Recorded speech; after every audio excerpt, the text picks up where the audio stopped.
কি অভিযোগটা আছে এখানকার দর্শক, আমরা অপহৃত ব্যবসায়ী শিবানন্দ রায় বণিক, শিবু বণিকের স্ত্রী কৃষ্ণা রায় বণিকের বক্তব্য শুনছি। বলেন, একটু জোরে বলবেন। আমি ফরিদপুরে ছিলাম, আমার দোকানে দুইজন স্টাফ ছিল, তাপস আর শঙ্কর। ও দুইজনে হাত পা বেঁধে মুখে কষ্টে মেরে তারপরে আমার স্বামীকে মার্কেটেতে টাকা আনছিল 5 লাখ মতো, সেই টাকা আর আমার স্বামীরে সুদ্ধা নিয়ে গেছে কষ্ট দেখাই। কাকি, এই যে কাকারে কি এর আগে কোনো আপনারা কি কোনো মেসেজ দিছে, তার কোনো হুমকি দামকি দিছে কিনা? না, এরকম কোনো মেসেজ আপনাদের দেয়নি? না। আপনার কি মনে হচ্ছে এই ঘটনাটা? এটা কি ডাকাতি নাকি অন্য কিছু? ডাকাতি হলে তো খালি টাকা নিয়েই চলে যেত। আমার তো কি মনে হয় লোকটাকে নিচে কিছু জন্য। আপনি কি মনে করেন কেন নিছে, কেন নিতে পারে? আমি তা এত কিছু বলতে পারবো না, মানে কিসের জন্য নিয়েছে। আমার স্বামীর সাথে কারোর সাথে শত্রুতা নেই, আমি জানি।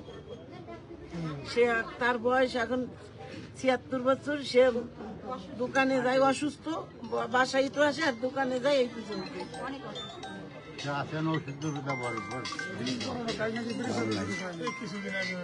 আপনি এখন কি চাচ্ছেন?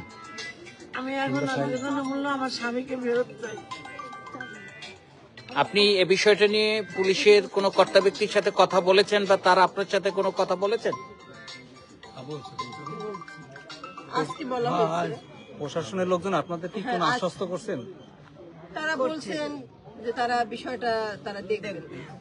কতদূর দেখবে? কালকে 10টা হইতে নিখোঁজ, কিছু খাইছে না। এই যে ওষুধপত্র তো অনেক পথ খায়, ওষুধও তো খাইতে পারতেছে এখন। কোন জায়গা জানি তো না।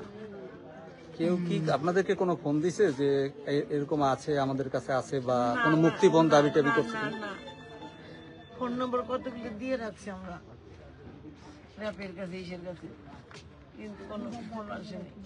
ঠিক আছে, ঠিক আছে, যান। দর্শক, আমরা এই মুহূর্তে অপহৃত ব্যবসায়ী শিবানন্দ শিবু রায়ের বণিক তার বক্তব্য শুনলাম। তিনি তার স্বামীকে উদ্ধারের জন্য প্রশাসনের সহযোগিতা চেয়েছেন এবং তিনি জানিয়েছেন যে তার স্বামী অসুস্থ, তাকে ঔষধ খেতে হয়। তিনি এই বিষয়ে প্রশাসনের হস্তক্ষেপ কামনা করেছেন এবং প্রশাসনের লোকজনও তার সাথে কথা বলেছে, তারা তাকে আশ্বস্ত করেছে।